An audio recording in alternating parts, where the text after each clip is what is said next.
¿Quieres aprender a forzar la detención de algunas aplicaciones dentro del Fire Stick? Bueno, pues que sepas que estás en el lugar adecuado. Te voy a enseñar paso a paso y al final de este vídeo te voy a dejar otros tutoriales que te cagas de la pera limonera dentro del Fire Stick TV para que aprendas a utilizarlo por completo. Dicho esto, no te voy a entretener mucho más. Vamos con la intro de toda leche, que comenzamos. Imaginemos que queremos abrir una aplicación como por ejemplo la de YouTube, que la tengo por aquí. Bueno, la dejamos abierta y una vez se abre, que ya está abierta, vamos a irnos para atrás y vamos a forzar la detención. Para eso vamos a irnos a la parte del perfil nuestro del koala, este de aquí, y una vez estamos aquí vamos a irnos a la parte de aplicaciones. Aquí a la derecha tenemos que encontrar apps. Una vez estamos en apps, vamos a irnos a la parte de gestionar las aplicaciones instaladas. Pues vamos a la aplicación que tenemos abierta, que en este caso es la de YouTube. Vamos a irnos a la de YouTube, que tiene que estar por aquí al final.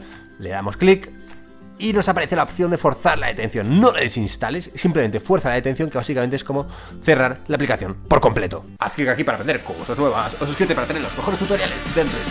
Espero que te haya servido y nos vemos en el próximo vídeo. ¡Que vaya bien!